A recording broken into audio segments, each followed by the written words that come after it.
talagang punong-puno ang lagayan. Kaya sa isang rice pa lang talagang solve na solve ka na. So, choice mo na lang kung gusto mo mag-unli, 10 pesos lang mga bossing.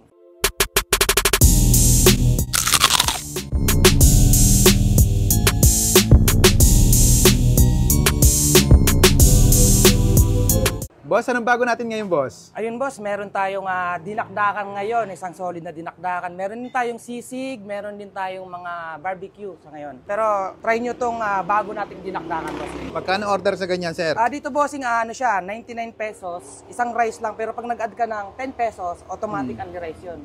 Pero okay. yung rice namin sa 99, talagang punong-puno ang lagayan. Kaya sa isang rice pa lang talagang solve na solve ka na. So, choice mo na lang kung gusto mo mag-unli, 10 pesos lang mga bossing. Okay, sige. Tingnan nga natin, boss. Kailan pa kayo nagsimulang magbenta ng dinakdakan, boss? Bossing, nagsimula kami August 20 sa store. Pero yung dinakdakan namin, actually ano lang to, last 2 weeks pa lang. Hindi pa ganun katagal. Kasi medyo inaral ko pa kasi ang pagtimpla. Kasi alam nyo naman, medyo marami ang gumagawa ng dinakdakan din. Iba-ibang klase. Nung huling punta namin dito, may pares pa no? Meron pa naman tayong pares bossing. Hindi naman natin inalis ang pares kasi medyo hanapin talaga ang pares kahit pa isa-isa. Kaya hindi natin inalis. Nagdagdag lang tayo ng ibang menu. Para kahit pa paano, hindi naman nakakaumay. High blood na yung mga customer natin sa kakapares eh. Yun Ang dami nga, 99. Para ka na rin naka-only rice nito. Saka hindi kami gumagamit ng may mga kulay na kanin dito. Talagang plain lang na may garlic para medyo ma-enjoy nyo yung creaminess ng dinakdakan natin. 99 pesos. Para ka na rin naka-only rice sa dami niyan. Oo, ang dami nga, Tapos ternuhan mo ng healthy lemonade natin. Nakaw. Yung lemonade na ganito, ito dragon fruit, magkano 50 pesos yan, bossing. Large size. 50 pesos. Ito naman, honey lemon. Para sa mga ubo. Ito, masarap tong... Honey lemon. Saka bossing, hindi to jam Mm. Literal na dragon fruit prutas yan. Kinakayod lang namin. Kaya makikita nyo may laman. Okay. Sige. Ano pa yung mga meron mo dito, sir? Bossing, meron din tayong sisig, sisling sisig. So, itong bagnet pares natin, so ganun pa rin. Meron din tayong mga barbecue and then mga silog, top silog. Kompleto rin tayo. Magkano naman sa ganyan, sir? Dito sa sisig? Sisling, 99 pesos. With rice na rin siya. And then, tawag dito, isang buong itlog. And then, sa bagnet, ganun pa rin, 50 pares. Ang pares natin, 50. Okay. And then, sa silog naman, meron tayong menu, 65 hanggang 85 pesos lang. Barbecue naman po, 85 with rice.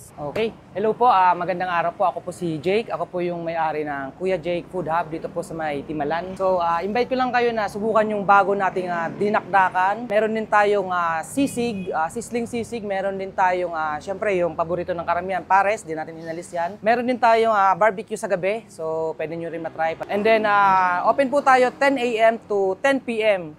Minsan nag-extend kami hanggang alas 12 ng hating gabi. Depende sa kung may kumakain pa.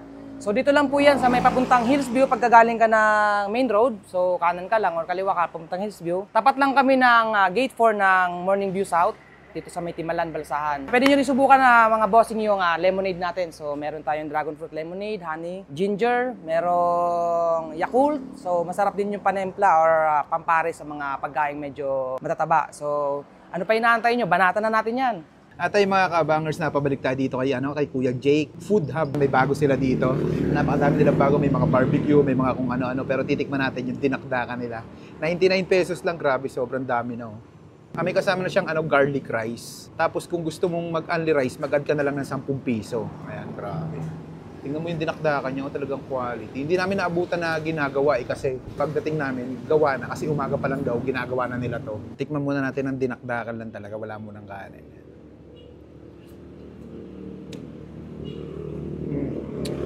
Grabe, solid. Sarap. Pwede mong tipirin yan kahit isa-isang ganyan ka lang Tapos itodo mo yung kanin.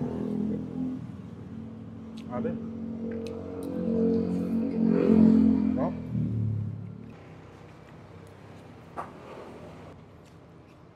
Meron din sila ditong dragon fruit May mga ibang sila dito. 50 pesos lang, told parang dati. Talaga may fruit siya, Hindi siya yung powder talagang makikita mo Lasang-lasa mong talaga, fresh na fruit. Napakasolid. Bisita nyo na dito sa Kuya Jake Food House. Tikman natin yung kanilang dinakdakan. Dito kay Kuya Jake Food House. Sarap. Hindi, serve ako ng may kanin. Bubur ko naman naman. Kasi pag take out, solo lang yung kanin. Bagay na bagay ito, pwede sa, sa pulutan. Yun nga pala, pwede kayo umorder ng dinakdakan na walang kasama kanin. Kung gusto nyo yung mga pangpulutan, pang ulam, pwede rin kayo umorder. Panalo. Harap. Sakto lang yung lasa niya para sa akin ha.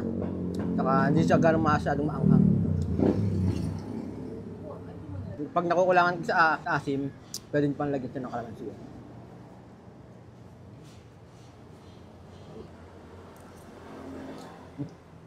Sarap.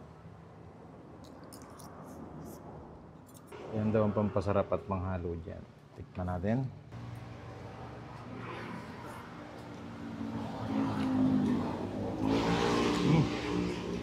Gahalo yung lasa niya. Hindi ganun kaanghang pero masarap. Sakto-sakto sa kain. Sarap papakin.